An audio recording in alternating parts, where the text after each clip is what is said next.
So you are looking for a bulletproof car, and you've probably read that the 1st-Gen Honda CR-V is indestructible, reliable, impossible to kill. And yes, you are mostly right. But it's also 30 years old. So before you convince your wife that you are buying a cheap bulletproof daily, let me tell you all the problems I had with mine. First thing I had to deal with is the Takata airbag recall. Yeah, I found out after I bought the car. Turns out the airbag in the steering wheel could literally explode in an accident.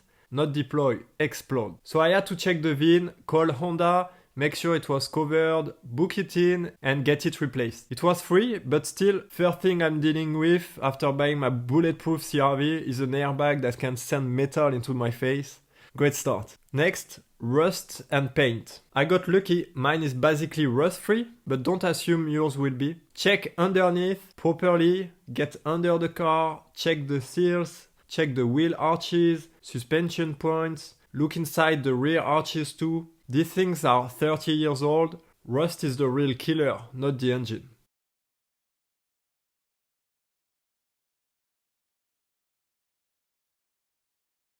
Paint-wise, I was lucky again. The previous owner had it resprayed right before I bought it, and it was done properly. But you will still notice small stuff. The black coating around the windows start peeling, the same on the roof rails, and the plastic trims, they got that ugly grey color. It's not dramatic, you can fix most of it easily, a good plastic renovator, and the trim goes back to deep black again. It's cosmetic stuff, but it tells you how the car was treated. Now, still talking about rust, I cannot not mention the water leaks. Every time it rained, I had water inside. On my car, passenger side was because of that famous fresh air vent issue. Rain was getting in through there and slowly soaking the floor. On the driver's side, it was even dumber. Water was following the wood release cable through the firewall, and I literally fixed it just with some silicone, and that was it. So check the front floors, lift the carpets if you can, press with your hand. If it feels damp, you have a problem, and this is a common issue. It can also leak from the sunroof drains or from cracks on top of the windshield. Water runs down the A-pillar and ends up on the floor, and you don't even know where it's coming from.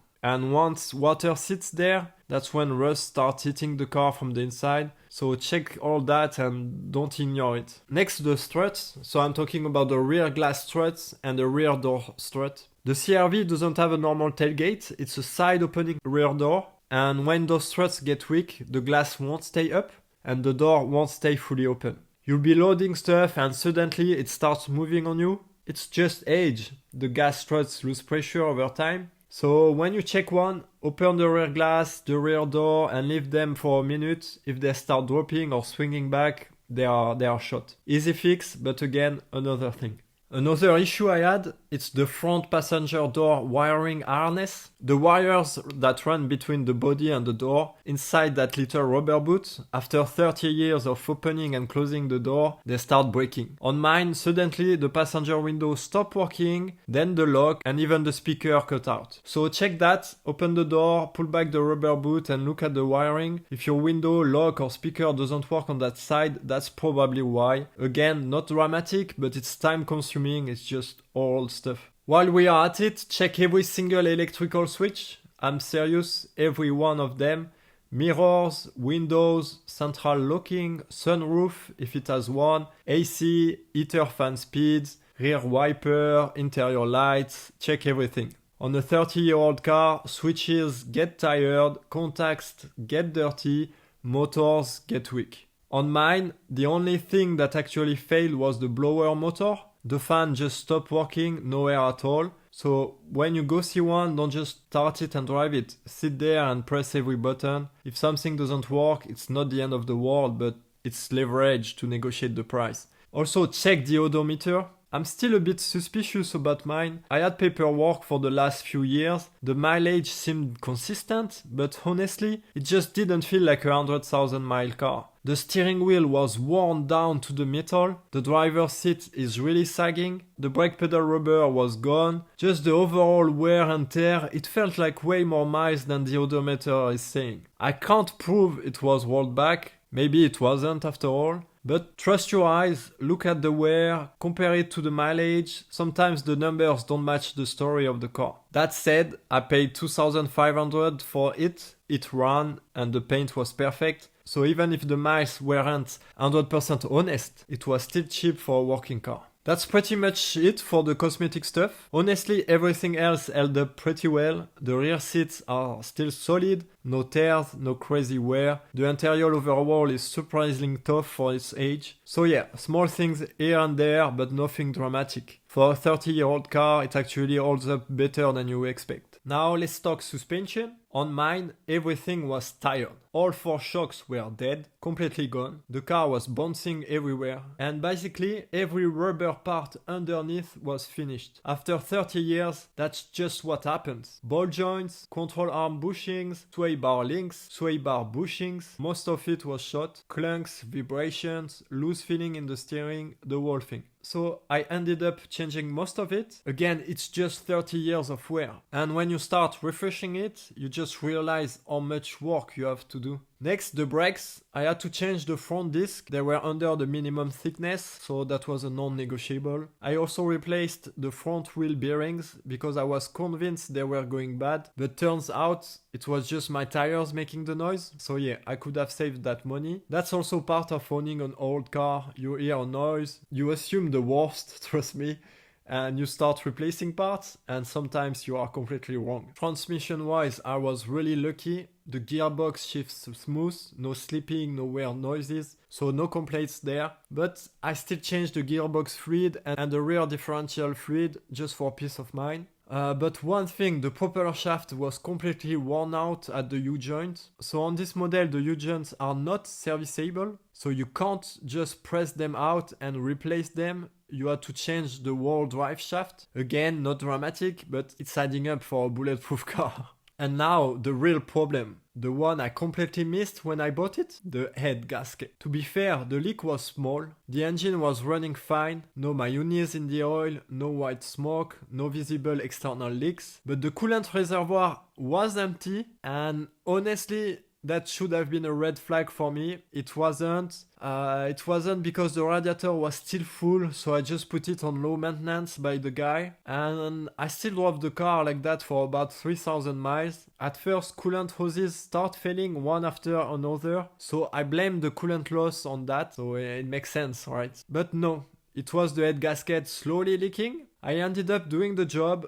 and I even made 2 full videos about it. You can check them out. The links will be in the description. And now it just runs perfect. No more bubbles in the coolant, no more coolant disappearing. So when you are checking one, look for the obvious stuff. Mayonnaise in the oil, white smoke, but also check for bubbles in the coolant reservoir. Check if the coolant level makes sense. If the reservoir is empty, ask why, because sometimes the problem isn't obvious until it is. While I was doing the head gasket, I didn't stop there. I fixed all the common oil leaks, cam seal, distributor seal, valve cover gasket. I did the valve adjustment, which is actually really important on this engine. I also replaced the leaking gasket on the power steering pump. New alternator, the old one was whining. Funny enough, the new one whines too, so yeah.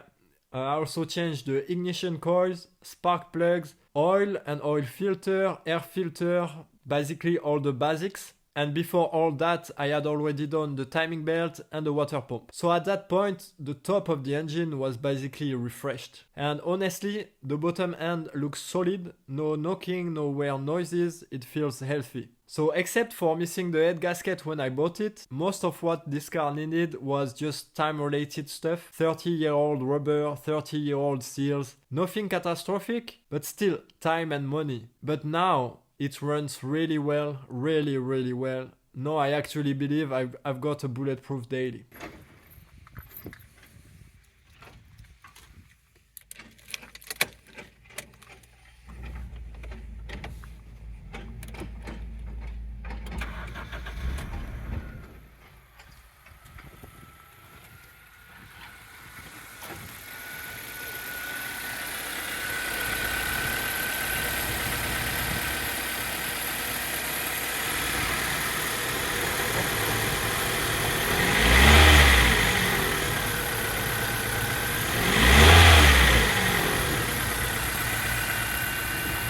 So after everything, all the leaks, all the suspension work, the head gasket, the seal, the timing belt, what do I actually think about this 1st-Gen CR-V?